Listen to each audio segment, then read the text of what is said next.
right, Lindsey, what's in your lens today? We are talking more about the Smithsonian, which I know that we talked a lot about yesterday. So President Trump recently described Smithsonian museums as, quote, out of control for emphasizing, in his view, quote, how bad slavery was. He's accused cultural institutions of rewriting our nation's history, claiming these efforts, quote, undermine America's achievements by casting our founding principles as inherently racist, sexist, oppressive, or otherwise irredeemably flawed. But let's just pause there real quick, because history is not a highlight reel. It's the full story, the triumphs and the traumas. Trying to sanitize historical facts is actually anti-democratic. And here's the irony. In 2017, after visiting the National Museum of African American History and Culture, Trump had nothing but praise. Don't take my word for it, take his.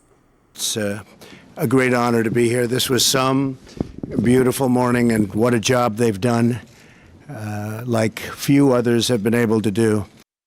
And no, he didn't stop there. Watch this. This museum is a beautiful tribute to so many American heroes.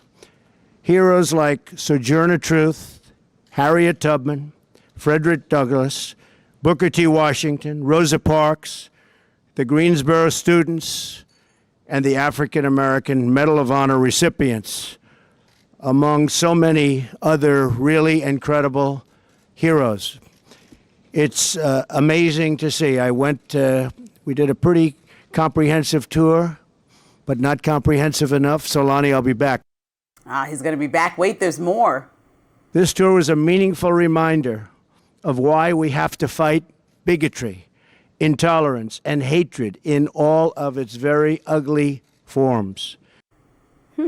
Well, back then he understood that America's greatness cannot be separated from its struggles. Exhibits like the one at the Smithsonian take years of work, and they're actually guided by scholars and curators who present the history that's both honest and complete. So what changed? Because slavery is not a footnote, it's actually the foundation of this entire country, literally. By 1840, enslaved labor made the U.S. the world's top cotton producer, enriching both southern plantations, but also all the northern industries. Enslaved people built the roads, canals, and railroads that connected our entire nation. Their forced labor created and concentrated wealth, cementing disparities that ripple through still today.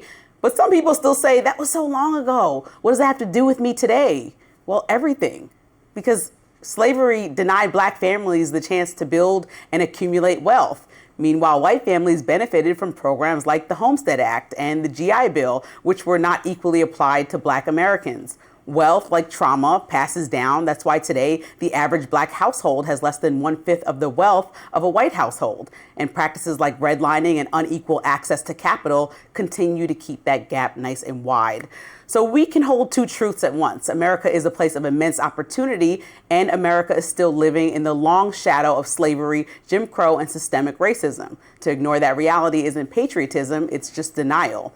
And the way forward isn't to sweep it under the rug, but to have leaders who fully comprehend how slavery and the racism that followed it still echo through society today, and who are committed to doing the actual hard work to finally rectify it all. And yet, since returning to office, Trump has shifted. He signed executive orders limiting how black history can be taught. He's rolled back civil rights protections. He's attacked DEI initiatives. He's restored Confederate names to bases and monuments. Not the same guy who once said this about the tour of the National Museum of African American History and Culture, right? I'm deeply proud that we now have a museum that honors the millions of African American men and women who built our national heritage, especially when it comes to faith, culture, and the unbreakable American spirit. That same person now dismisses the examination of slavery in a museum as being, quote, too negative. So I have to ask this is this all about his cognitive health? Did he not mean what he said in 2017? Or is this an intentional attempt to reshape the story of America and erase the uncomfortable truths that only the glossy parts are left over? And if that is the goal, then let me be clear, that's not patriotism, that is propaganda. Because the real American story, the one that makes us strong, is not about covering up our wounds, it's about confronting them, healing from them, and building a country where the next generation, like my daughter, can stand taller because we had the courage to all tell the truth. DEI, though? Yeah, because that's what we're trying to purge from these institutions. No, I think I named a lot of things. I think when a president doesn't acknowledge that we'll start with the actual story at hand, which is the museum and how slavery was too overdrawn, overblown, whatever the words he used in that museum.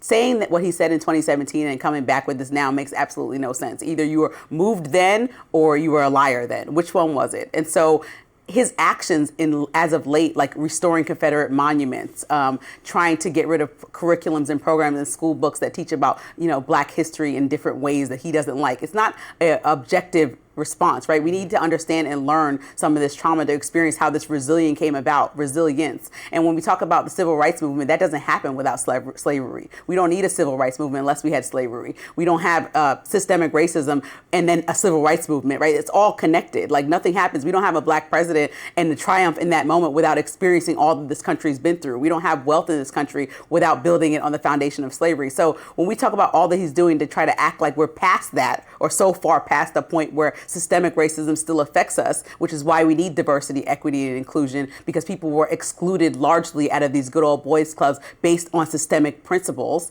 So that is what I'm talking about. When he's skipping over the conversation about why this is still affecting us all, which is why I broke down how this is still affecting us all and weaving through our society today. Everything that happened is still affecting everyone in all contexts. What do you... That's the point. We ended, obviously, slavery. We ended the mistreatment of Black people that followed the slavery period. We did civil rights, as you said. We have gotten rid of all of the abjectly discriminatory, racially discriminatory policies of our government and also of private businesses by law. So what is there? Right, and we're going in government agencies right now and taking out departments that directly affect, making sure that we have equal environments. Naturally, people are not going to choose the right thing and say, I want diversity in this office, which is why programs around diversity were created, because you want to see more people that reflect society. Naturally, people were ostracized from institutions and situations, which is why HBCUs were created, which is why we have this society that was divided.